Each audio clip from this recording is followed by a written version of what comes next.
Here's some unique ways to create extra storage using thrifted or items you may already have at home. Here's a great idea using a simple crate. The pin legs were positioned, then screwed into the bottom of the crate. For a top, I placed 3 planks along the top, then marked them to the same size as the crate.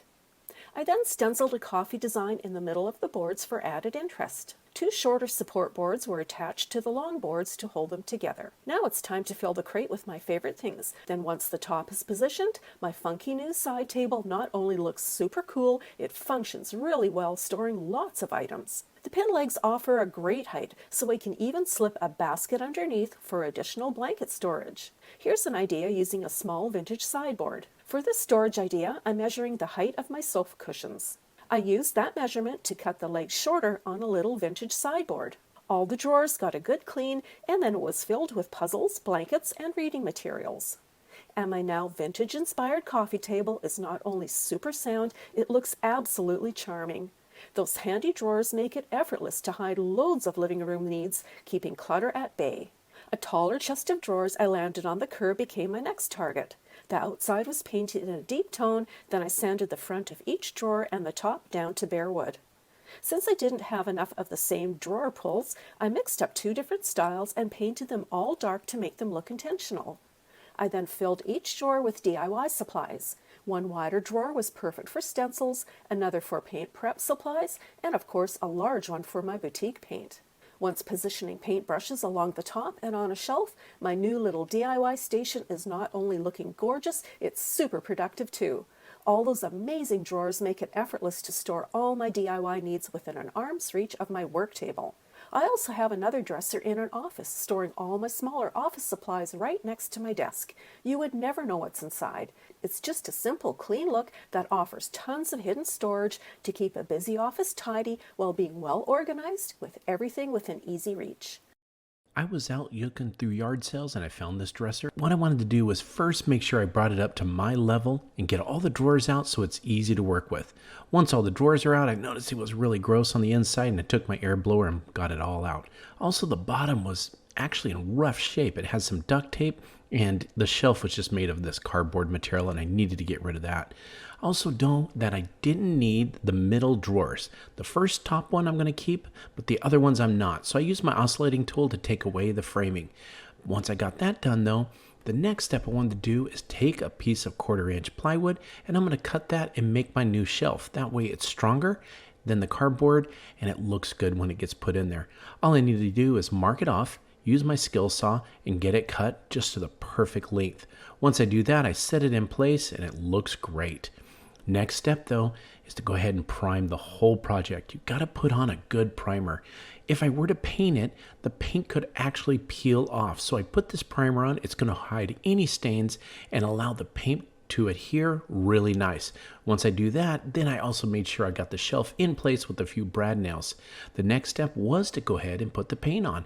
Made sure that primer dried overnight, and then I used the paint, and it's a good quality cabinet paint. That's the key. Once I get that all on the sides and rolled on, I made sure I did 2 coats. Next, the perfect solution was to get the shutter out of the garbage can and I cut it to size. And then I want to paint it. And it would have been a hassle to go ahead and brush it or roll it on, so I used spray paint. It goes on really nice and it just takes 2 coats. The great thing about using spray paint is it's also an oil-based spray paint and it gives such a nice satin finish to it. Once I get this side painted, I painted the other. And the great thing was I only needed actually 1 coat on the front of these drawers. I'm also going to put some new hardware on. That way it matches throughout. I'm actually going to put those poles on the front of the shutters along with new hinges, and I'm going to put those on also. Look at this. It's looking actually really good. Now I put some hooks on the side to hang my barbecue tools. Put that down. It's also great to put my wood chips in. I can seal those in the bottom. Anything that I want. Close those doors. They're out of sight. And I'm going to put a cutting board. And look at this. It actually turns out great. It's a side companion to my grill. I think it actually turned great.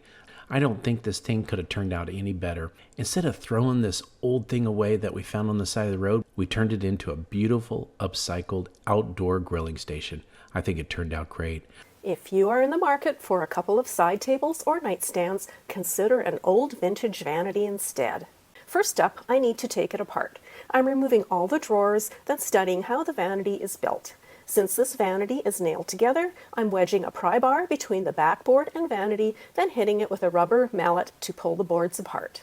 Now I'm checking where all the nails and joins are and removing whatever nails I can with a nail remover tool. However, for the most part, the crowbars, lots of pounding, and finally pulling apart the pieces by hand did the trick. Now I'm removing all the knobs from the drawers and attaching the original screws into the back so they don't get lost. I'm placing all the drawers onto some butcher paper with the varnished sides facing up along with the vanity. To strip off the varnish, I'm using a product called QCS by Stripwell, which is a non-toxic remover. I'm spraying the remover on all the varnished tops of the vanity and drawer tops, then allowing the product to sit for about 10 minutes. Using a putty knife, I'm scraping off the varnish. Most of the pieces needed 2 passes for everything. Now using a surface cleanser, I'm spraying it wherever the varnish was removed, then wiping the furniture clean with a rag. Next up is repairing the sides. Using an orbital sander, I'm sanding over the damaged areas of the nightstands, plus also scuff sanding the rest of the sides to prepare them for the next step. I'm using a putty knife to apply wood filler to smooth out any indents, nooks, and crannies. Some of the holes were very deep, so they required 2 coats with drying time in between. After several days of drying time, I'm sanding the putty smooth, then following up with an orbital sander to areas that needed a little extra work. Now I'm removing all the sanding dust using a tack cloth. Choosing a deep and beautiful paint color called Cast Iron by Fusion Mineral Paint, I'm painting all the small trim work with a smaller artist's brush. Since the sides are smooth and large, I'm choosing to paint them using a high-quality Stahlmeister velour roller I pick up through Fusion Mineral Paint to achieve a flawless finish with no brush strokes. I'm rolling on the paint with long, even strokes with an attempt to always work against a wet paint edge. What works best is to roll on all the paint, then slowly roll over it again from end to end with no stops in between to achieve the smoothest finish possible. To paint the drawer pulls, I'm using the screws to hold the knobs while I paint, then setting them down on egg cartons to dry. Now that the paint has set, I'm removing the painter's tape to allow the piece to completely dry. To protect the fronts of the drawers and the tops of the nightstands, I'm using Stain and Finishing Oil in Natural by Fusion Mineral Paint.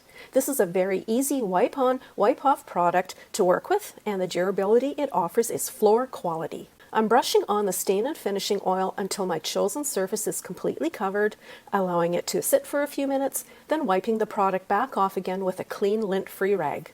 I allow this product to dry overnight. Once the paint has cured for about 30 days, I'll also be adding a coat of natural Stain and Finishing Oil on that as well for added furniture durability. And the final result are 2 absolutely stunning high-quality nightstands or side tables that are customized to suit my home.